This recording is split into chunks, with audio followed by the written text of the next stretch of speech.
Hello friends, అందరికీ hi. Welcome to VJ studies. So ముందుగా అందరికీ గుడ్ ఈవినింగ్ ఫ్రెండ్స్.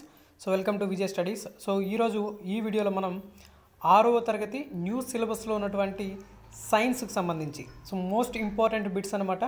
సో ఇవి ఈరోజు లైవ్ ఎగ్జామ్ అయితే కండక్ట్ చేయడం జరుగుతుంది. సో లైవ్ ఎగ్జామ్ని చివరి వరకు కూడా కంటిన్యూ చేయండి, ఎందుకంటే చాలా ఇంపార్టెంట్ అనమాట. సో చాలామంది దగ్గర టెక్స్ట్ బుక్స్ లేవు. సో అందుకోసం అనేసి మనము ప్రీవియస్ మార్నింగ్ కూడా ఒక వీడియో అయితే చేయడం జరిగింది ఈ టాపిక్ పైన. సో ఆ వీడియో ఎవరైతే బాగా చూస్తుంటారో వాళ్ళందరూ ఈ ప్రశ్నలకి చాలా సులభంగా అయితే ఆన్సర్ అయితే చేయొచ్చు. ఓకే, నేను ఆలస్యం చేయకుండా మనం లైవ్ ఎగ్జామ్ అయితే స్టార్ట్ చేద్దాం. So get ready for live. So అందరికీ ఆల్ ది బెస్ట్. మొదటి ప్రశ్న, ప్రపంచ ఆహార దినోత్సవాన్ని ఏ రోజున జరుపుకుంటారు? ప్రపంచ ఆహార దినోత్సవాన్ని ఏ రోజున జరుపుకుంటారు? Option 1 June 16, option 2 October 16, option 3 జనవరి 22, ఆప్షన్ 4 ఆగస్ట్ 19. సో ప్రపంచ ఆహార దినోత్సవాన్ని ఏ రోజున జరుపుకుంటారు అనేది ప్రశ్న. సో మన లైవ్ ఎగ్జామ్లో పార్టిసిపేట్ చేసేవాళ్ళు ప్రతి ఒక్కరు కూడా తప్పకుండా లైక్ చేయండి, అదేవిధంగా మీ ఫ్రెండ్స్ అందరికీ కూడా తప్పకుండా షేర్ చేయండి ఫ్రెండ్స్. ఓకేనా? సో ఎంత ఎక్కువ మంది లైక్ చేస్తే అంత ఎక్కువ మందికి మన యొక్క వీడియో అనేది రీచ్ అవుతుంది. ఓకే, మన యొక్క ఛానల్ కొత్తగా చూసేవాళ్ళు తప్పకుండా సబ్స్క్రైబ్ చేసుకోండి. మరి ఈ ప్రశ్నకి సరైన సమాధానం option 2 is the right answer. Option 2 October 16. ప్రపంచ ఆహార దినోత్సవాన్ని అక్టోబర్ 16న జరుపుకుంటారన్నమాట. చాలా ఇంపార్టెంట్, బాగా గుర్తుపెట్టుకోండి. FAOను ఎప్పుడు ఏర్పాటు చేశారు? Food and agricultural organisation. So food and agricultural ఆర్గనైజేషన్ని ఎప్పుడు ఏర్పాటు చేయడం జరిగింది? Option 1 1942, option 2 1955, option 3 1945, option 4 1965.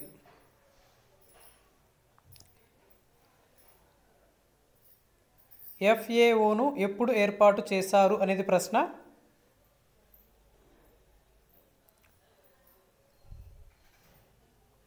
మరి మీ యొక్క సమాధానాన్ని లైవ్ చాట్లో తెలియచేయండి.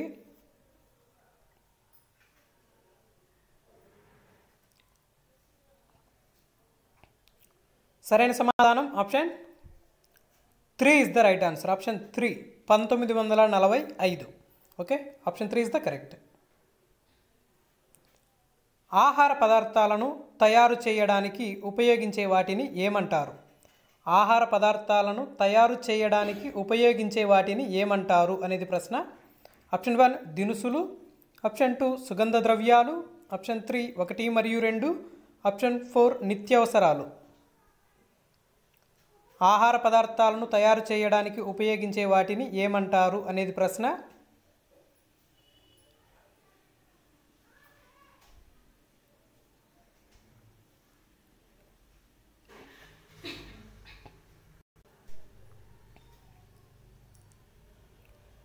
మరి ఈ ప్రశ్నకి సరైన సమాధానం option 1 is the right answer. Option 1 దినుసులు. ఆహార పదార్థాలను తయారు చేయడానికి ఉపయోగించే వాటిని దినుసులు అనేసి అంటారనమాట. So option 1 is the correct answer. So కరెక్ట్గా ఆన్సర్ చేసిన వాళ్ళు ఒక మార్క్ అయితే యాడ్ చేసుకోండి. నెక్స్ట్ క్వశ్చన్లోకి వెళ్దాం. UNDPని విస్తరించండి. UNDPని విస్తరించండి. Option 1 United Nations Development process, option 2 United Nations Development Programme, option 3 United Nations developed programme, option 4 United Nations disaster programme. UNDPని విస్తరించండి అనేది ప్రశ్న.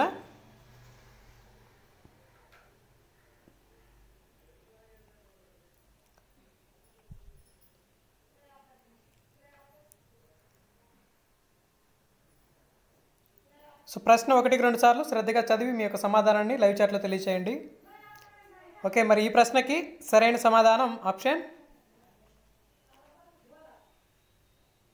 2 is the right answer. Option 2 United Nations Development Programme. United Nations Development Programme అనమాట. Option 2 is the correct.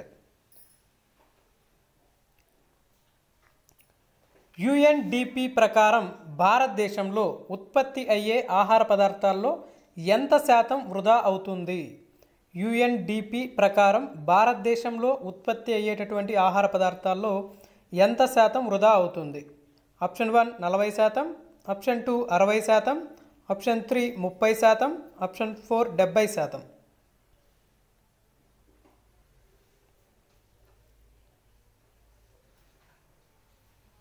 UNDP ప్రకారం భారతదేశంలో ఉత్పత్తి అయ్యే ఆహార పదార్థాల్లో ఎంత శాతం వృధా అవుతుంది అనేది ప్రశ్న.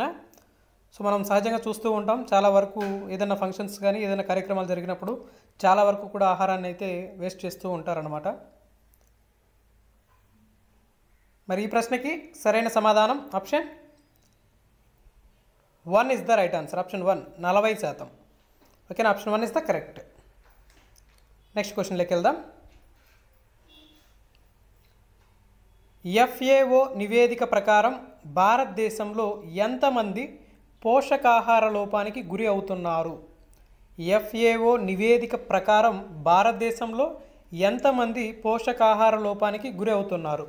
ఆప్షన్ 1 180.97 మిలియన్లు, ఆప్షన్ 2 195.9 మిలియన్లు, ఆప్షన్ 3 190.9 మిలియన్లు, ఆప్షన్ 4 175.9 మిలియన్లు.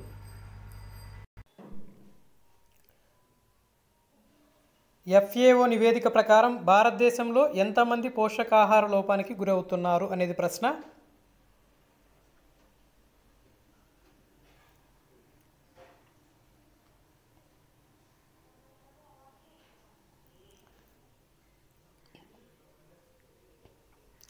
మరి సరైన సమాధానం option 2 is the right answer. Option 2 195.9 మిలియన్లు. Okay, option 2 is the correct answer. ఓకేనా, నెక్స్ట్ క్వశ్చన్లోకి వెళ్దాం. ఈ క్రింది వాటిలో సుగంధ ద్రవ్యాలుగా వేటిని పేర్కొంటారు? ఈ క్రింది వాటిలో సుగంధ ద్రవ్యాలుగా వేటిని పేర్కొంటారు? ఆప్షన్ 1 యాలకులు, ఆప్షన్ 2 కరివేపాకు, ఆప్షన్ 3 జీలకర్ర, ఆప్షన్ 4 పైవన్నీ. ఈ క్రింది వాటిలో సుగంధ ద్రవ్యాలుగా వేటిని పేర్కొంటారు అనేది ప్రశ్న.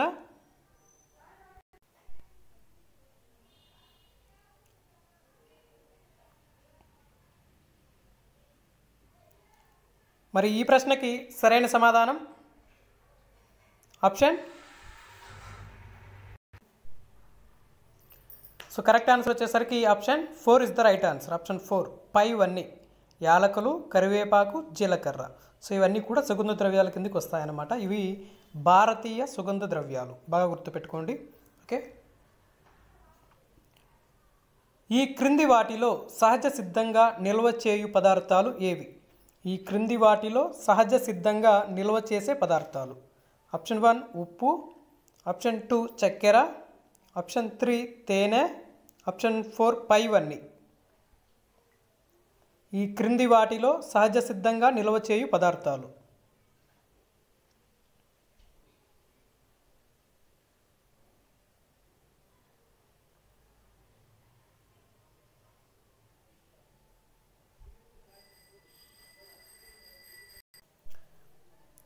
సరైన సమాధానం option 4 is the right answer. పైవన్నీ, ఉప్పు, చక్కెర, తేనె. సో ఇవన్నీ కూడా సహజ సిద్ధంగా నిల్వ చేయు పదార్థాలు అన్నమాట. Option 4 is the correct answer.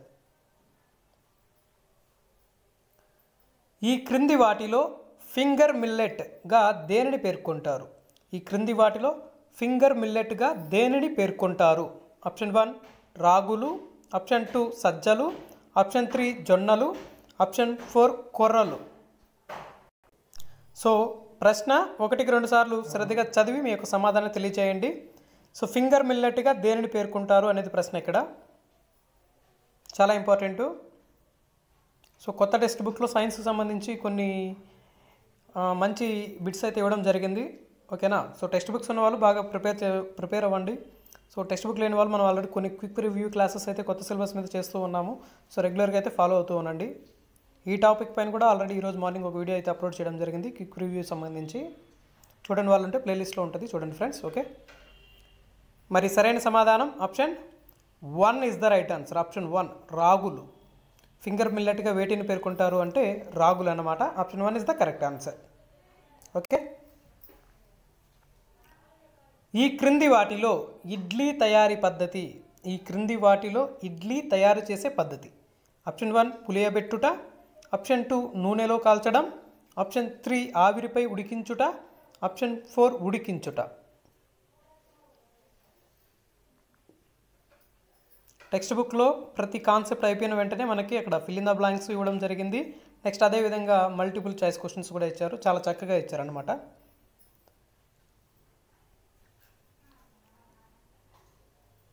ఈ క్రింది వాటిలో ఇడ్లీ తయారీ పద్ధతి. మరి సరైన సమాధానం option 3 is the right answer. Option 3 ఆవిరిపై ఉడికించుట. ఓకేనా, option 3 is the correct answer అనమాట. సో కరెక్ట్గా ఆన్సర్ చేసిన వాళ్ళు 1 మార్క్ యాడ్ చేసుకోవచ్చు. చక్కెర లభించే వనరు. ఈ క్రింది వాటిలో చక్కెర లభించే వనరు. ఆప్షన్ 1 మొక్క, ఆప్షన్ 2 జంతువు, ఆప్షన్ 3 సముద్రం, ఆప్షన్ 4 పైవన్నీ. చక్కెర లభించే వనరుగా దేనిని పేర్కొంటారు? చాలా ఈజీ క్వశ్చన్.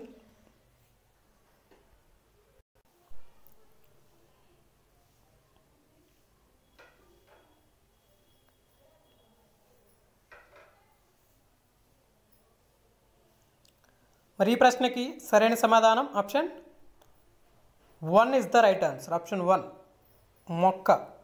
ఓకేనా, చక్కెర లభించే వనరుగా దేన్ని పేర్కొంటారు అంటే మొక్క అన్నమాట. Option 1 is the correct answer.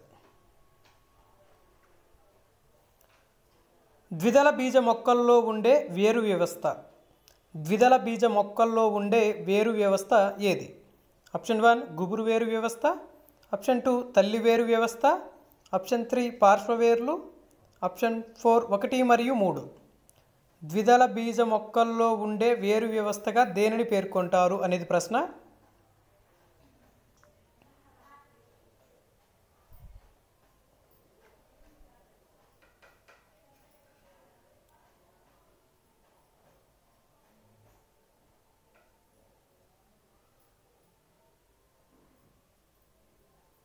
సరైన సమాధానం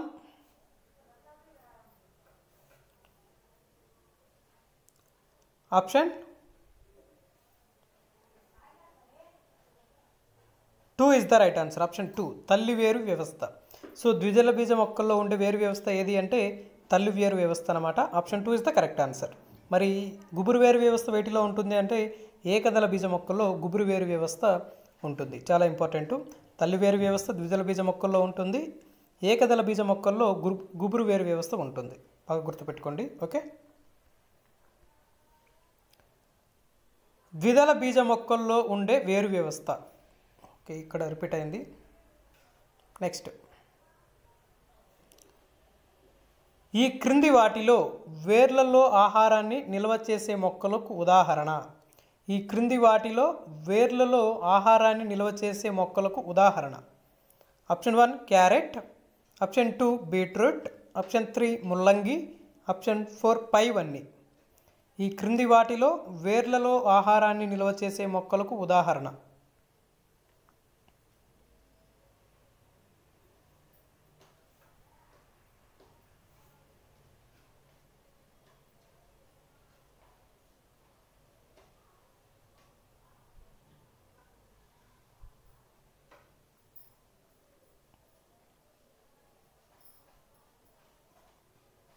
సరైన సమాధానం ఆప్షన్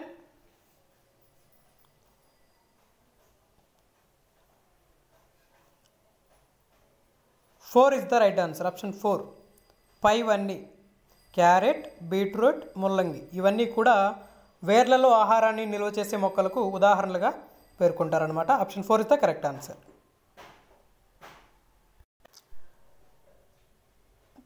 భూమికి పైన పెరిగే మొక్క భాగాన్ని ఏమంటారు? భూమికి పైన పెరిగే మొక్క భాగాన్ని ఏమంటారు? ఆప్షన్ 1 ప్రకాండ వ్యవస్థ, ఆప్షన్ 2 కనుపులు, ఆప్షన్ 3 పార్శ్వకోరకాలు, ఆప్షన్ 4 అగ్రకోరకాలు. భూమికి పైన పెరిగే మొక్క భాగాన్ని ఏమంటారు అనేది ప్రశ్న. చాలా ఇంపార్టెంట్ ఈ ప్రశ్న.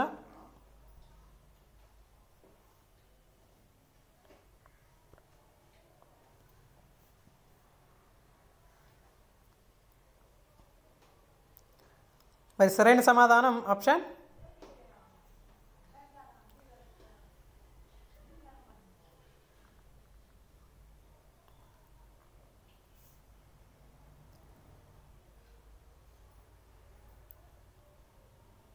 1 is the right answer. Option 1 ప్రకాండ వ్యవస్థ. ప్రకాండ వ్యవస్థ అన్నమాట. భూమికి పైన పెరిగే మొక్క భాగాన్ని ప్రకాండ వ్యవస్థ అనేసి అంటారు. So option 1 is the correct. వేర్ల నుండి నీటిని ఖనిజ లవణాలను మొక్క పై భాగాలకు సరఫరా చేసేది ఏది? వేర్ల నుండి నీటిని ఖనిజ లవణాలను మొక్క పై భాగాలకు సరఫరా చేసేది. ఆప్షన్ 1 పత్రాలు, ఆప్షన్ 2 పుష్పాలు, ఆప్షన్ 3 కాండము, ఆప్షన్ 4 పైవన్నీ. వేర్ల నుండి నీటిని ఖనిజ లవణాలను మొక్క పై భాగాలకు సరఫరా చేసేది.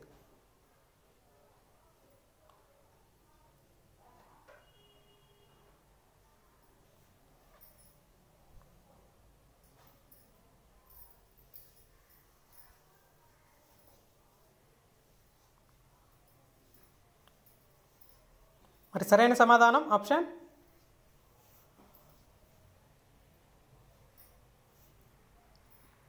3 is the right answer. Option 3 కాండం. ఓకేనా, option 3 is the correct.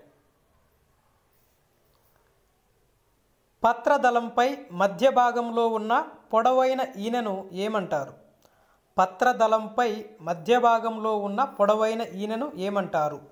Option 1 పార్శ్వ ఈనె, option 2 నడిమి ఈనె, option 3 శాకీయ ఈనె, option 4 ఏదీ కాదు.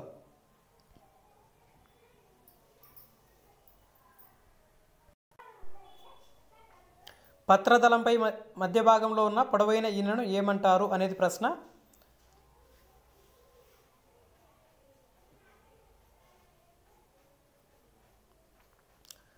సో రెగ్యులర్గా అయితే ఫాలో అవ్వండి. సో రెగ్యులర్గా మనం ప్రతి కాన్సెప్ట్ పైన కూడా ఎగ్జామ్ అయితే కండక్ట్ చేయడం జరుగుతుంది. అదేవిధంగా క్విక్ రివ్యూ క్లాసెస్ కూడా ప్రతి టాపిక్ పైన కూడా అప్డేట్ చేయడం జరుగుతుంది. ఓకేనా ఫ్రెండ్స్. మరి సరైన సమాధానం option 2 is the right answer. Option 2 నడిమి ఈనె అంటారు. ఓకేనా, ఆప్షన్ 2 ఇస్ ద కరెక్ట్. నీరు ఆవిరి రూపంలో పత్రాల నుండి విడుదల కావటాన్ని ఏమంటారు? నీరు ఆవిరి రూపంలో పత్రాల నుండి విడుదల కావటాన్ని ఏమంటారు? ఆప్షన్ 1 విసరణ, ఆప్షన్ 2 ద్రవాభిసరణ, ఆప్షన్ 3 బాష్పశేకం, ఆప్షన్ 4 1 మరియు 3. నీరు ఆవిరి రూపంలో పత్రాల నుండి విడుదల కావటాన్ని ఏమంటారు అనేది ప్రశ్న.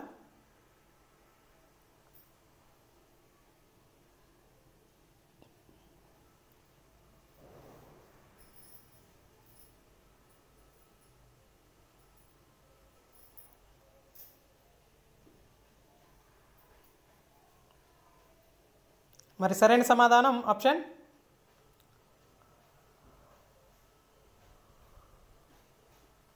3 is the right answer. Option 3 బాష్పశేకం. నీరు ఆవిరి రూపంలో పత్రాల నుండి విడుదల కావటాన్ని బాష్పశేకం అంటారనమాట. So option 3 is the correct answer. ఈ క్రింది వాటిలో సహజ పారిశుద్ధ్య కార్మికులుగా వేటిని పేర్కొంటారు?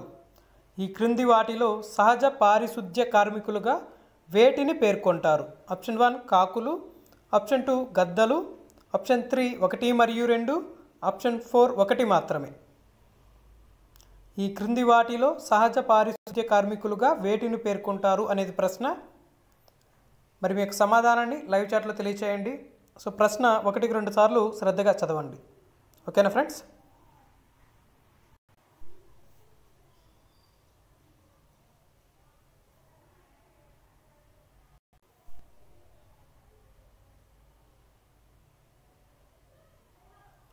సరైన సమాధానం ఆప్షన్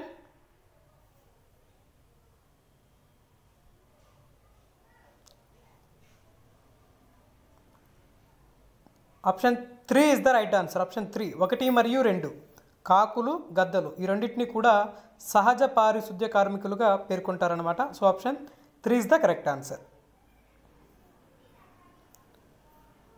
ఈ క్రింది వాటిలో నెమరు వేసే జంతువులకి ఉదాహరణ. ఈ క్రింది వాటిలో నెమరు వేసే జంతువులకి ఉదాహరణ. ఆప్షన్ 1 ఆవు, ఆప్షన్ 2 గేదె, ఆప్షన్ 3 ఒంటె, ఆప్షన్ 4 పైవన్నీ. ఈ క్రింది వాటిలో నెమరు వేసే జంతువులకి ఉదాహరణగా వేటిని పేర్కొంటారు?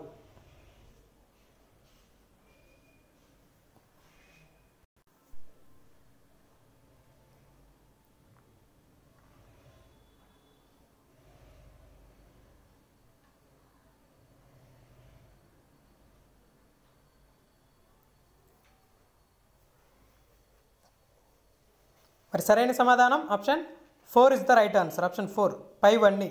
ఆవు, గేదె, ఒంటె ఇవన్నీ కూడా నెమరు వేసే జంతువులకి ఉదాహరణ అన్నమాట.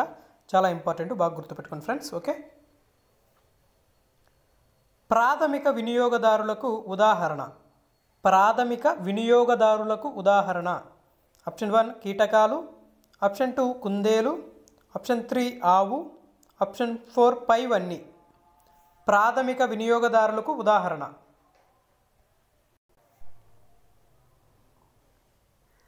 సో ప్రశ్న 1కి 2 సార్లు బాగా స్టడీ చేయండి. ఓకేనా? సో ఆన్సర్ బాగా ఐడెంటిఫికేషన్ అయిన తర్వాత లైవ్ చాట్లో తెలియచేయండి ఫ్రెండ్స్. సో కాన్సన్ట్రేషన్గా అయితే ప్రతిరోజు కూడా లైవ్ ఎగ్జామ్స్ అయితే ప్రజెంట్ చేయండి. సో రెగ్యులర్గా ఫాలో అవ్వండి.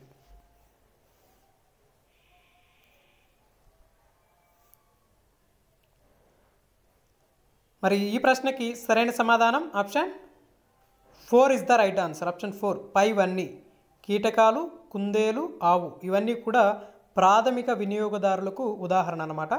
చాలా ఇంపార్టెంట్, బాగా గుర్తుపెట్టుకోండి. ఓకే,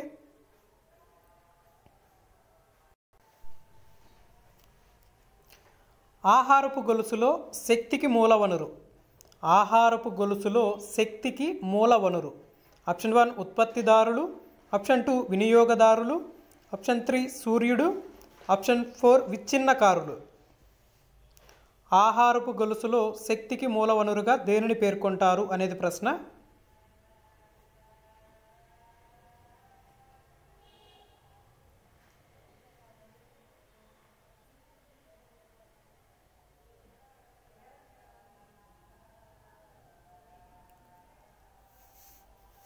మరి సరైన సమాధానం ఆప్షన్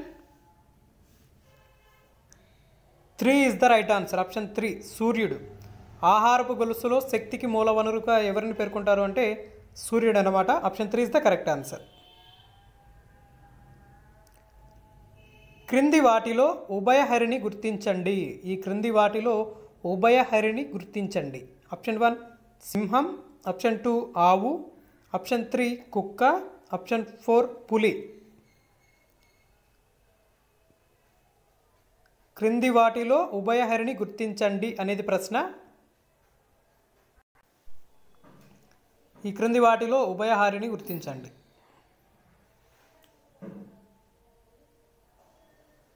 మరి సరైన సమాధానం option 3 is the right answer. Option 3 కుక్క అన్నమాట. Okay, option 3 is the correct answer. మానవుని ఆహారపు గొలుసులో ఏ స్థానంలో ఉంచుతావు? మానవుణ్ణి ఆహారపు గొలుసులో ఏ స్థానంలో ఉంచుతావు? ఆప్షన్ 1 ప్రాథమిక వినియోగదారుడు, ఆప్షన్ 2 ద్వితీయ వినియోగదారుడు, ఆప్షన్ 3 తృతీయ వినియోగదారుడు, ఆప్షన్ 4 పైవన్నీ.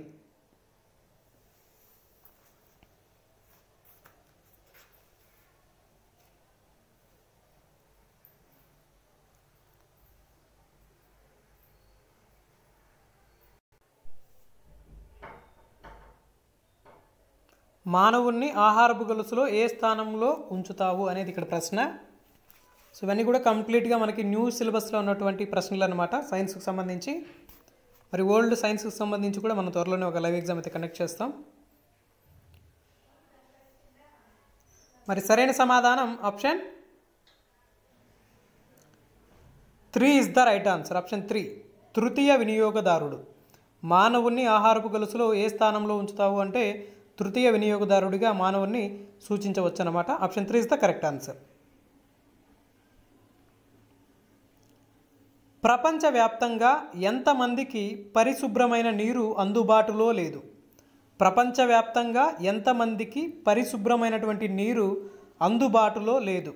ఆప్షన్ 1 775 మిలియన్లు, ఆప్షన్ 2 783 మిలియన్లు, ఆప్షన్ 3 700 మిలియన్లు, ఆప్షన్ 4 800 మిలియన్లు. ప్రపంచవ్యాప్తంగా ఎంతమందికి పరిశుభ్రమైనటువంటి నీరు అందుబాటులో లేదు అనేది ఇక్కడ ప్రశ్న. ఇక్కడ ఆప్షన్స్ అన్నీ కూడా చాలా క్లియర్గా ఇవ్వడం జరిగింది. ప్రతి ఆప్షను 1కి 2 సార్లు చెక్ చేసుకోండి. తర్వాత మీ యొక్క సమాధానాన్ని లైవ్ చాట్లో తెలియచేయండి.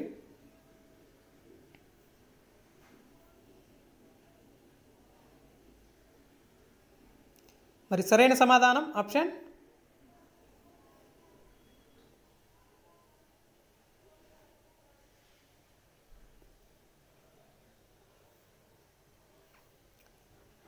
2 is the right answer. Option 2 783 మిలియన్లు. Option 2 is the correct answer అనమాట. ప్రపంచవ్యాప్తంగా ఎంతమందికి పరిశుభ్రమైన నీరు అందుబాటులో లేదు అంటే 783 మంది మిలియన్ల ప్రజలకి ఈ యొక్క పరిశుభ్రమైనటువంటి నీరు అనేది అందుబాటులో లేదు అనేసి పేర్కొనడం జరిగింది. So option 2 is the right answer. నీటి ఆవిరి నీరుగా మారే ప్రక్రియను ఏమంటారు? నీటి ఆవిరి నీరుగా మారే ప్రక్రియను ఏమంటారు? ఆప్షన్ 1 ద్రవీభవనం, ఆప్షన్ 2 బాష్పీభవనం, ఆప్షన్ 3 సాంద్రీకరణం, ఆప్షన్ 4 అవపాతం. నీటి ఆవిరి నీరుగా మారే ప్రక్రియను ఏమంటారు అనేది ఇక్కడ ప్రశ్న.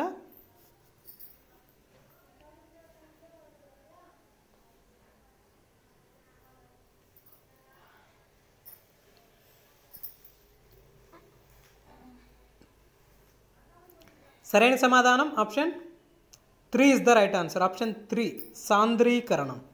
నీటి ఆవిరి నీరుగా మారే ప్రక్రియను ఏమంటారు అంటే సాంద్రీకరణం అనేసి అంటారు. So option 3 is the correct. Okay. ఈ క్రింది వాటిలో జాతీయ విపత్తు దళం ఏది? ఈ క్రింది వాటిలో జాతీయ విపత్తు దళం ఏది? Option 1 red cross, option 2 FAO, option 3 NDRF, option 4 CDRF. ఈ క్రింది వాటిలో జాతీయ విపత్తు దళంగా దేనిని పేర్కొంటారు? చాలా ఇంపార్టెంటు. సో మనకి న్యూ సిలబస్లో చాలా చక్కగా ఇచ్చారు ప్రతి అప్డేట్కి సంబంధించి కొన్ని సైన్స్కి సంబంధించినటువంటి టాపిక్స్ పైన. ఓకేనా? మరి సరైన సమాధానం option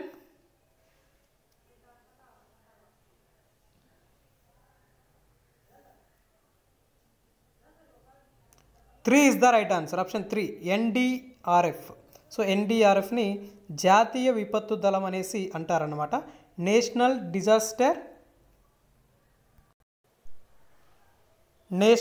disaster Relief Force NDRF అంటే బాగా గుర్తుపెట్టుకోండి, చాలా ఇంపార్టెంట్. ఓకే. నీటి కొరతకు ప్రధాన కారణాలు. నీటి కొరతకు ప్రధాన కారణాలు. ఆప్షన్ 1 జనాభా పెరుగుదల, ఆప్షన్ 2 అసమాన వర్షపాతం, ఆప్షన్ 3 నీటి కాలుష్యం, ఆప్షన్ 4 పైవన్నీ. నీటి కొరతకు ప్రధాన కారణాలుగా వేటిని పేర్కొంటారు?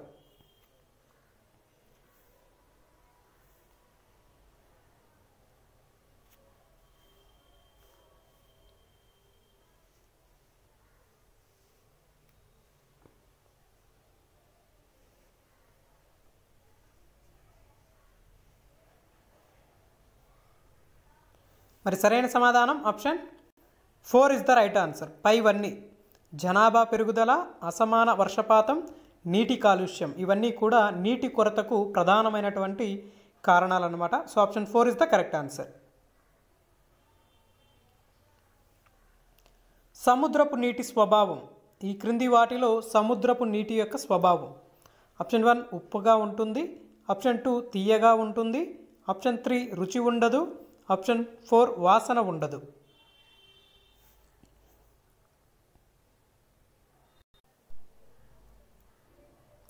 సముద్రపు నీటి స్వభావం ఏంటి?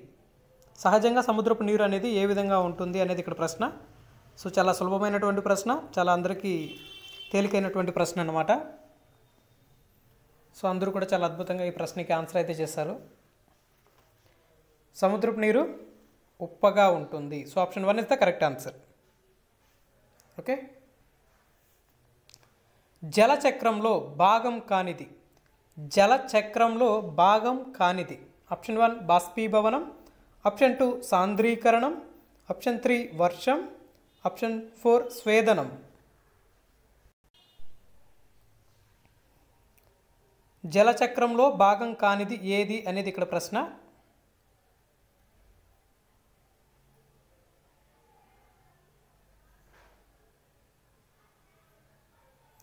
మరి ఈ ప్రశ్నకి సరైన సమాధానం option 4 is the right answer. Option 4 స్వేదనం. జలచక్రంలో భాగం కానిది స్వేదనం అన్నమాట. Option 4 is the right answer. విద్యా హక్కు చట్టం అమలులోకి వచ్చిన సంవత్సరం ఏది? విద్యా హక్కు చట్టం అమలులోకి వచ్చిన సంవత్సరం. Option 1 April 1, 2010. Option 2 June 5, 2009. Option 3 March 1, 2010. Option 4 November 10, 2010. So విద్యా హక్కు చట్టం అమలులోకి వచ్చిన సంవత్సరం ఏది అనేది ప్రశ్న. చాలా ఇంపార్టెంట్ ఈ ప్రశ్న కూడా. ఇది కూడా మన యొక్క న్యూ సైన్స్ టెక్స్ట్ బుక్లో ఉంది, అదేవిధంగా ఓల్డ్ సైన్స్ టెక్స్ట్ బుక్లో కూడా ఉంది. అది ఎండింగ్ కార్నర్లో ఉంటుందన్నమాట. సబ్జెక్ట్ మొత్తం టోటల్ సిలబస్ అయిన తర్వాత మనం అక్కడ విద్యా వ్యవస్థకు సంబంధించి కొన్ని సూచనలు చూసినట్లయితే అక్కడ క్లియర్గా ఇవ్వడం జరిగింది ఈ యొక్క విద్యా హక్కు చట్టం గురించి. ఒకసారి చదవండి, చాలా ఇంపార్టెంట్ అది కూడా. మరి సరైన సమాధానం option 1 is the right answer. Option 1 April 1, 2010. So April 1, 2010 నుంచి విద్యా హక్కు చట్టం అనేది అమల్లోకి రావడం జరిగిందనమాట. 6 నుంచి 14 సంవత్సరాల బాలబాలికలందరికీ కూడా ఉచిత నిర్బంధ విద్య అనేది అమల్లోకి చేసే విధంగా ఈ యొక్క చట్టం అయితే చేయడం జరిగింది. ఓకే, చాలా ఇంపార్టెంట్, ఇది బాగా గుర్తుపెట్టుకోండి. ఓకే ఫ్రెండ్స్, సో ఈరోజు లైవ్ ఎగ్జామ్లో పార్టిసిపేట్ చేసిన ప్రతి ఒక్కరికి కూడా పేరు పేరున ధన్యవాదాలు తెలియజేసుకుంటున్నాను. సో ప్రతి ఒక్కరు కూడా తప్పకుండా లైవ్ ఎగ్జామ్లో పార్టిసిపేట్ చేసిన వాళ్ళందరూ కూడా తప్పకుండా లైక్ చేయండి. ఇక్కడ వ్యూస్ అయితే ఎక్కువ వస్తూ ఉన్నాయి, సో లైక్స్ అయితే ఎక్కువ మంది చేయడం లేదు. ఓకే, మీరు అందరూ కూడా తప్పకుండా లైక్ చేయండి. ఎంతమంది లైక్స్ చేస్తే నాకంత సపోర్ట్ ఉన్నట్లు నేను భావిస్తాను. ఓకేనా, తప్పకుండా లైక్ చేయండి. ఎక్కువ మంది లైక్ చేయడం వల్ల మరింత ఎక్కువ మంది ఈ వీడియో చూసేదానికి అవకాశం ఉంటుంది. ఓకేనా, అదేవిధంగా టెట్ డిఎస్సి ప్రిపేర్ అయ్యే మీ యొక్క ఫ్రెండ్స్ అందరికీ కూడా తప్పకుండా ఈ యొక్క లింక్ అయితే షేర్ చేయండి ఫ్రెండ్స్. ఓకేనా, సో రెగ్యులర్గా అయితే మన యొక్క ఛానల్ని ఫాలో అవ్వండి. కొత్తగా చూసేవాళ్ళు మన యొక్క ఛానల్ని తప్పకుండా సబ్స్క్రైబ్ చేసుకోండి. అదేవిధంగా పక్కనే ఉన్నటువంటి బెల్ సింబల్ని కూడా యాక్టివేట్ చేసుకోండి. అప్పుడే నేను పెట్టే ఏ వీడియో అయినా సరే మీకు నోటిఫికేషన్ రూపంలో వస్తూ ఉంటుంది. ఓకేనా, చాలామందికి నోటిఫికేషన్స్ రావడం లేదు అంటున్నారు. సో మీరు కంపల్సరీ ఛానల్ని సబ్స్క్రైబ్ చేసుకున్నాక పక్కన బెల్ సింబల్ ఉంటుంది. ఆ బెల్ సింబల్లో ఆల్ అనే ఆప్షన్ని క్లిక్ చేసి పెట్టుకోండి. అప్పుడే నేను ఏ వీడియో పెట్టినా కూడా మీకు ఫాస్ట్గా అప్డేట్ అయితే వస్తూ ఉంటుంది అనమాట. ఓకేనా friends? Okay friends, thank you for participating in live examination. Thank you all. Good night. Take care. Bye. Thank you.